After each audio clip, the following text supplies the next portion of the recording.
Is everybody in? Is everybody in? The show is about to begin.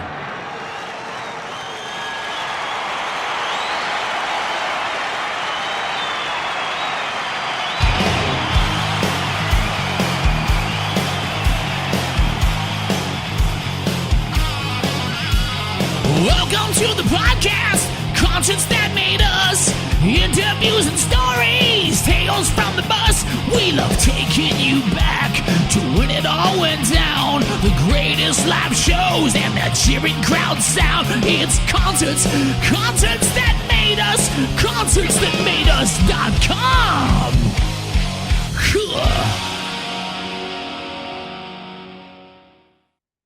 Presley Tennant, you're very welcome to Concerts That Made Us. Thank you so much for having me. It's fantastic now. I'm looking forward to diving into your music. So, your latest release, Somebody Like You, it's a great song. Take us deeper into it. Yeah, so thank you so much, by the way. So Somebody Like You, I wrote with Mr. Michael Delaney, and it was kind of one of those things. I was out with some friends for a birthday, and I ran into a few people, and there was something that really stuck out to me with what was said. And it reminded me of like sometimes after a relationship ends, someone in the relationship might say like, "Oh, you're never gonna find somebody like me."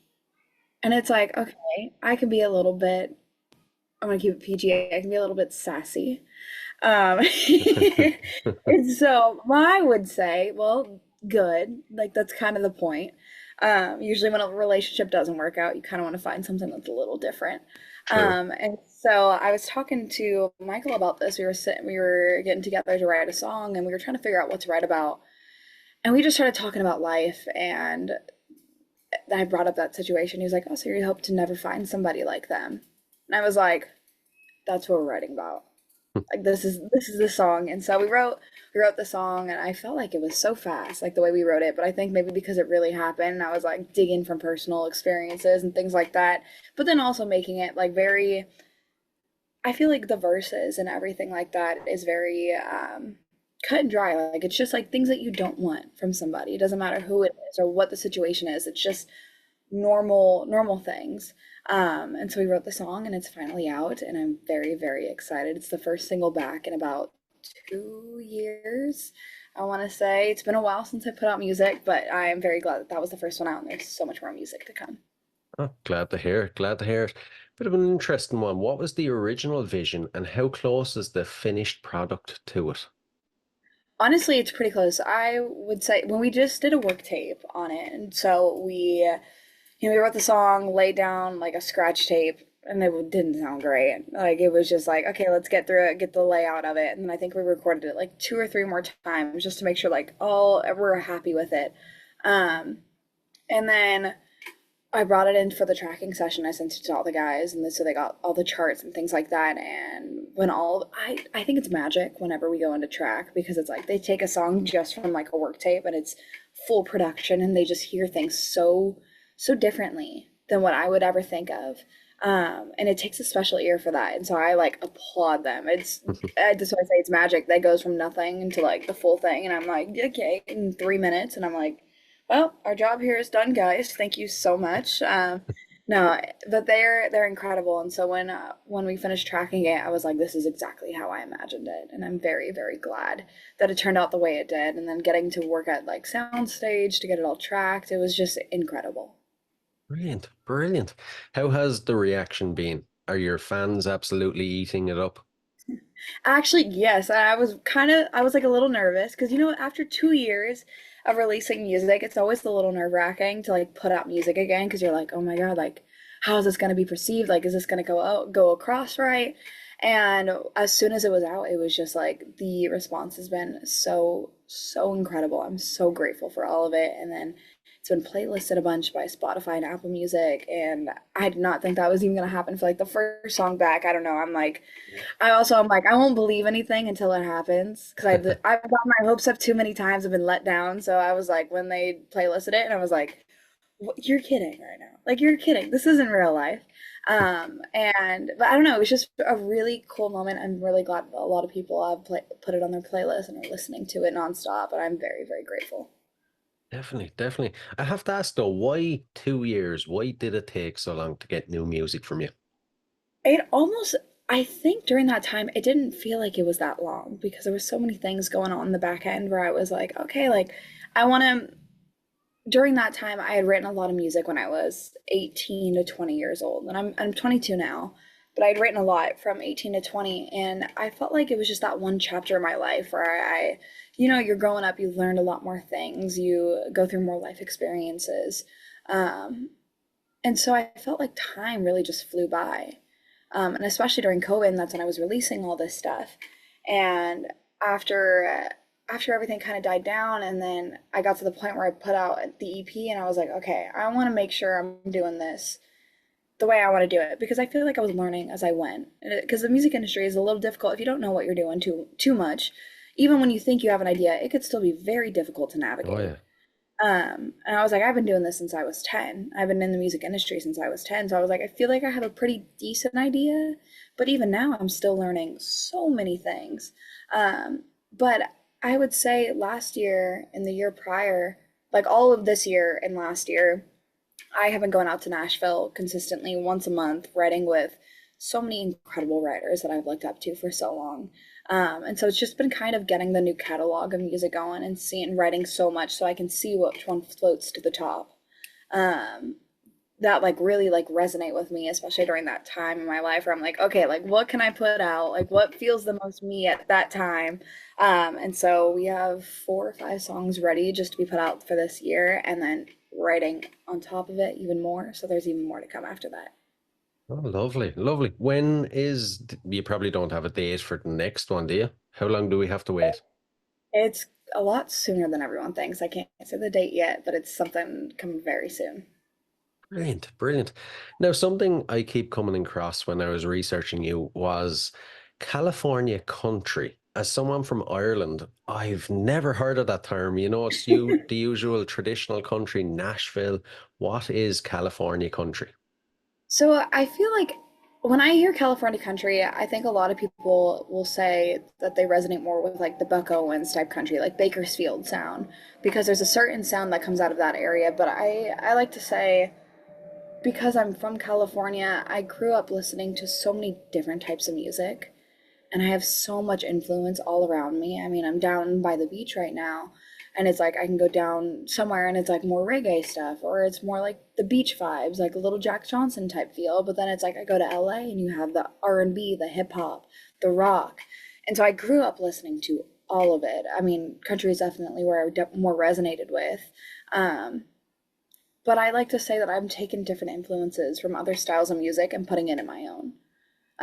So I would like to say maybe Southern California country instead of California country because I'm like, I don't want to touch that. That's classic at that point. But I would say I think just having all these different influences and being put in my music, but it's still being me, if that makes sense. Yeah, Right. yeah, 100%. I like it. I like it. And something Thank else you. I'd love to speak about is something very close to your heart, riffs and rescues. Tell us all about it. Yeah, so I started Riffs and Rescues back in 2020, 2021, during COVID time, like at the peak of it, when you weren't allowed out, couldn't go do anything, couldn't go out. And so I am a very passionate lover of animals. I have 2 dogs that are sitting right below me right now. I have a Chihuahua and a Yorkie Poodle. Oh, Um, but they're my best friends, and all these animals, whether it's cats, dogs. I mean, I'm from Norco, which is a very horse town. We're known as Horsetown, USA. So I have a deep appreciation and love for horses. Um, but different animals that are in these shelters or organizations that don't get a second chance at life. So we have to be the ones advocating for them because they can't speak for themselves. We have to use our voices in order to help them. And so I did that all throughout COVID virtually. And so I did live streams where I'd play songs and then I would talk about these different shelters and organizations. So people would come in and join. Um, and then they could donate directly to the organizations or shelters from the live stream. So everything went to them, which was really cool. And now that everything's kind of back to normal, I've been going in person. Like whenever I go on tour, whenever I go out of state or go play somewhere, I'll try to stop down by the shelters, and just get to meet the staff and like even the volunteers, because I mean they're taking time out of their day to be Yeah. there to help these animals, and that is a I don't know what these animals like. There's nothing. I'm so appreciative, I think is the right word, for the time that they put into it because so many people won't do it. Um, and so whether it's helping advocate for the shelters or helping a certain animal find their home that's been there for a while, just whatever I can to help raise awareness, I think that's the big mission. I love that. I love that. As you said, animals, they're like the forgotten voice, and shelters, even shelters, the work they do is amazing and they don't get enough recognition. And as well, like they don't have enough money. It's very easy for a shelter to go under. It is so easy and it's scary. Well, I mean, there's a few shelters and organizations that I have met over the years and have gotten close to, and it's actually really cool what they do for families that can't afford to even pay like veterinary bills. They will take on the price of that and pay for them so that animal has a second chance of life instead of putting them down. And I think animals or shelters like that, like it is so heartwarming to know because that is just I get that also having animals can be a big commitment, but also it's like you have to take on that commitment. I remember the one thing I was told just recently, and I was like, that has never, a truer statement has never been spoken. Like, that was the best one. And it was like an animal, we're in an animal's life the entirety of their life for the most part. Like as long as they don't get rehomed and things like that, but it's like we're their best friends for their entire life, but they're only a small portion for us. So it's like the I don't know, like the aspect of like being so close to them. Like you want to give them everything, but that I don't know. That's just me. I want to find these animals homes, and I love animals so much. Yeah, yeah, I love it. I love it. Now, the podcast is called Concerts That Made Us, so I have to ask you some concert-related questions if you don't mind. First Absolutely. off, as a concert goer, what concerts do you think have made you? Oh, okay. This is okay. Hold on. There's a few different ones. The Right. first one, it was my first concert ever, and it was Kelly Clarkson. And she has been a role model of mine since I started singing. I mean, even before that, like I used to sing her songs just everywhere I could. And like for fun, I remember I used to record. My mom had like her Mac or whatever, and I thought I was uploading like covers to YouTube from like the photo booth thing. And I'd Yeah. be like, "Hi, I'm Presley. I'm 7 years old, and this is my cover of this." And as soon as I clicked like end, I thought it was just going to YouTube. But there's so many Kelly Clarkson covers on there. And so that one was a really cool moment. I think that was like the first time I really appreciated music as a whole. Um, and then I went to the Justin Bieber one a couple years later for like the My World 2.0, and I was like, I thought that was the coolest thing ever because the power, I wouldn't even say the power, but it's like to command an audience like that, especially for how young he was at that time. Like I was Yeah. like, I mean, he was picking One Less Lonely Girls, and I was like, Justin, pick me, and I was like, it was not that way. Um, but I think the coolest one for me, and now that I get to, with what I do now, it's like I get to open up for a lot of these artists that I've looked up to for so long, and I never in a million years would imagine that. I think getting to play for open up for Tim McGraw was probably one of the coolest. I think because he's one of the first, like, Don't Take the Girl is one of the first country songs I ever heard that I became, like, obsessed with. It was, like, the one song my dad and I would always play on our way to soccer practice, and it was just kind of like a little full circle moment. And then I remember standing backstage and him, and then he was like doing like his little pre-show rituals and like jumping up and down, and like doing his squats on the stairs, like getting like the blood rushing and that sort of thing. And I was like, oh my God, like this is so cool. His pants were a lot tighter than I thought they were going to be for some reason. And I was Right. like, I can see everything. Like this is, I don't, it's kind of funny, but I was like, all right, go off, King. And so he went on stage and he did his thing, and I was just standing side stage, and it was one of those moments where I was like, this is not real. Like, this is not real Mm. life. It was a pinch me moment. Yeah, definitely, definitely. And you mentioned you shared the stage with Tim McGraw. There's a long list. I mean, Kelly Clarkson, Blake Shelton, to name a few. When you're playing with people like that or on the same bill as them, what do you learn? Oh my gosh.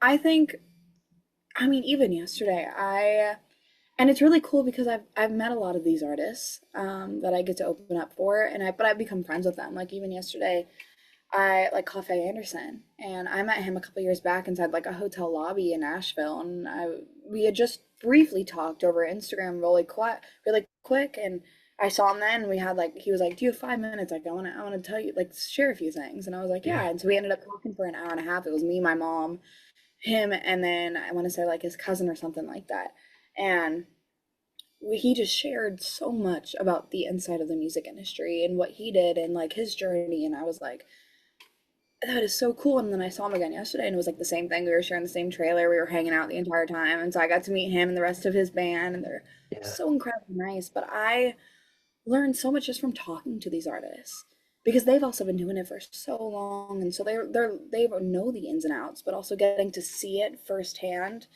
the way a show works, like the way it runs so seamlessly from one song into another, but then they have their moments where it's a little bit more vulnerable and where they really can connect with the audience. And then it's like you've got the big party songs that like everybody's screaming in the crowd, and it's just like I don't know, I get goosebumps from those moments because I'm like that is so special. Music is the universal language. Yeah. It doesn't matter what differences we all have, but it's like as soon as music comes on, there's that one song, everybody is just all together at the same time. Very true. Couldn't have said it better myself. Now, for the moment we're all waiting for any listeners that haven't caught one of your shows, what are they like? Give us the full experience if you can. I would say very high energy. I love me some good throwback songs every once in a while in there. A little throwback rock too. Right. Um, yeah, a little Stevie Nicks, a little. I just love it all, but I feel like it's all kind of it fits within everything that I've been doing. But it's a lot of fun. It's like just one big party and everyone's hanging out and a lot of running around the stage. And if you guys aren't dancing, then I don't know, you guys are being boring and you need to be dancing with me. I look like the idiot up there. And they're like, "What's this girl doing?" I'm like, "Just join me. You'll have fun. Like, don't worry about it." Oh my God. Sounds like one hell of a show. Thank you. Is there a show you've played over your entire career that stands above the rest? It couldn't have got any better. Ooh, I think honestly, just recently I got to open up for Jody Messina. Right. And that was such a cool moment because I've looked up to her for so long, especially like females in country music that are more like the powerhouse vocalists. Where I mean, I love her songs, and then to meet her, and there was so funny because every once in a while, like we'll pull out like this one rock song that no one really, I've never seen anybody do, and then all Okay. of a sudden we were sound checking it, and her team comes up and was like, "Hey, like, are you set on doing that song?" And we were like, "I mean, yes, but like, how come?" And they were like, "Well, because Jody has that in her sign." I was like, "Oh, no, no, no, no. Like, that's all her, girl." I was like, "That is hers." But I have never seen anybody do it. And to see her do it and do it so flawlessly was the coolest thing I've ever seen. Because I'm like, okay, like, I don't know. I felt like I could relate to her in another way. Like, even already through her songs and her writing and the way she performs and the way she sings, I was like, I felt like I kind of like I wouldn't say I'm like her, but like I can resonate with the similarities of it. But then when Yeah. she did that song, and I was like, damn, like we're all on the same page. I was like, at least I'm on the right track of doing everything right. No, but I think that was really cool, and that definitely has been one of the standout ones recently. I like it. I like it. To flip that around then, is there a gig you've done that maybe everything went wrong and how did you overcome it? Oh, yeah. I mean, my in-ears wasn't working. All I could hear was my vocals all the way up, my drummer blaring, like drumming away. Thank God my guitarist and bassist and keys were all mic'd, or my guitarist and bassist were mic'd up, and so I could hear everything from the stage. So I just took out one, and Yeah. then like turned down like my in-ears. So it was just I like to say okay, do you know when a neon sign like burns? It's like kind of fuzzy, and then there's like that crisp line right in the middle. Yeah. I like basically made my own version of that, but the way I was listening to hear everything. And then I got tripped up on a few chords, and I was like, I'm gonna fall. I'm wearing heels. My heel broke. Oh, This was like last week too. I'm not even gonna lie. Um, right. and my heel broke, and then I was taking off my guitar, and it like ripped out my hair, and I was like, this is Oh, just man. the day. It's not the day, but you know what? You move on and you wake up and it's a brand new one. You got to make it better. But I mean, we were rolling with the punches. But I think that's the one thing about being in the music industry. You have to be able to roll with the punches, and you can't get Yeah. upset about little things, because nothing. I think as soon as you expect everything to be perfect, you are going to be highly let down. Oh, yeah. You better be able to go with it. But no, I mean, it was still a lot of fun, and I had the best time. But I was definitely like, I could have done without those things. But first world problems also at the same time. So I'm like, gotta roll with it. True, true. It's a good outlook to have. Now, we've heard about Tim McGraw's pre-show rituals. Your pre-show rituals. How do you psych yourself up? And then afterwards, how do you wind down? So right before I play, I would say about 30 minutes before, I kind of go into like, I used to go into the Zen mode, but I was also I'd like to say I'm pretty shy still. Right. And so I go into like this like little thing where I'm like by myself, and I'm just really diving into like what I have to do. And I'm like, okay, going over lyrics, going over songs, because I also am horrible with remembering lyrics for some reason. It's just always turns out to Right. be like the Presley Tennant remix, but like different for each show. Um, Okay.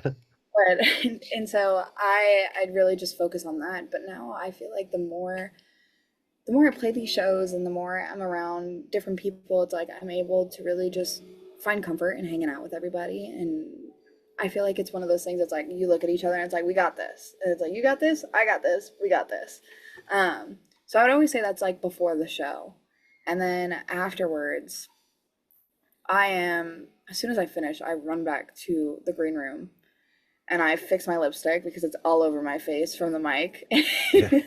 I'm like, oh, I'm sweating. I gotta pat it all off, put on some perfume, like, freshen up a little bit. And then I actually end up always going out into the crowd and Mhm. hanging out with everybody, just meeting everyone. Um, I think it's really cool because I also wouldn't be able to do anything without them there. Yeah. And so I'll go hang out and run and see people. And then I don't know. I think after probably like an hour, hour and a half, I'll run back to the green room, pack up all my stuff, and then I'll either hang out or I'll leave at that point. But it just kind of I tend on hanging out. That's what I find myself doing most of the time because it's a lot of people. It's always like one big reunion. You haven't seen everyone in so long, so you got to just hang out and do that thing. Definitely. Definitely. Now, before we dive into the last couple of questions, then future plans. We've heard there's more music. Is there gigs, anything at all you can share with us? Yes. So more music coming up very soon. The next single is called Bad Decisions because I feel like everyone may or may not have made a few of them.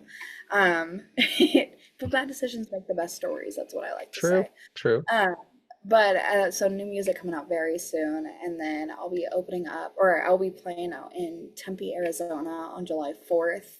I'll be going directly up to Utah after that on the 8th, and then hitting Vegas for a couple of days. I'll be playing 9th, 10th, 11th at Old Red, and then Stony's on the 12th, playing out in Temecula on the 13th, and they'll be back out in Nashville writing more music. Oh my God, you're very busy. I love it. I'm like, I have to be busy in order to function. I'm like, the busier the better. I Yeah, don't need the sleep. only way to be. Yep. Right, the last couple of questions. So there are a couple of fun random ones. First off, what are you currently obsessed with? Oh my gosh. Okay. Honestly, I have been obsessed with whenever I go to the gas station, don't even have to be hungry, but like, have you seen like the salami wrapped like cheese sticks? Hmm. I have been eating those nonstop, and I don't know why. And I'm like, I used to get like chili cheese Fritos, but I was like, is this me graduating? Is this me growing up? That like I love like a little like charcuterie board, but like portable. I don't know, Could but be, I could have be. been obsessed with those recently for some reason. And then coconut water. And actually, not coconut water, Pedialyte. I've been drinking a lot of those. Right, right. Not too So bad, not too bad. it's too hot out here nowadays, where I'm like, I am gonna lose my voice at some point. So I gotta be hydrated. Exactly, exactly.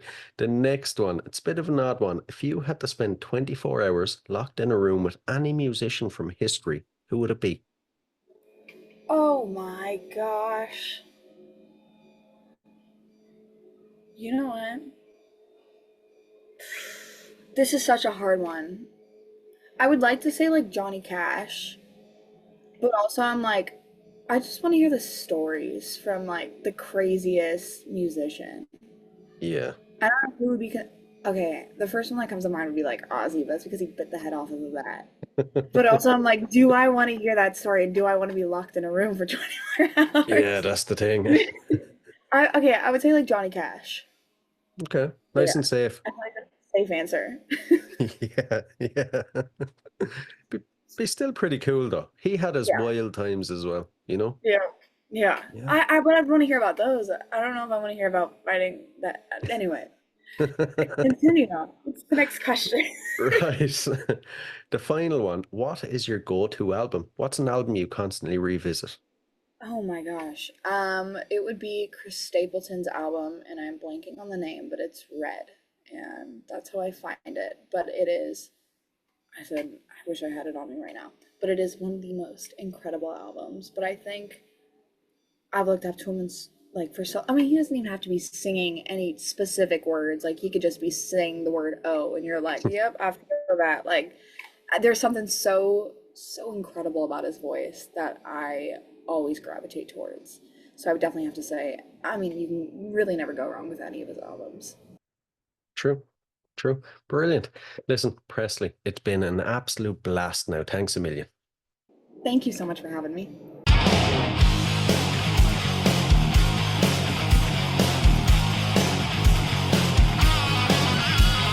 Welcome to the podcast, conscience that made us. Interviews and stories, tales from the bus. We love taking you back to when it all went down. The greatest live shows and the cheering crowd sound. It's concerts that made us, concerts that made us.com.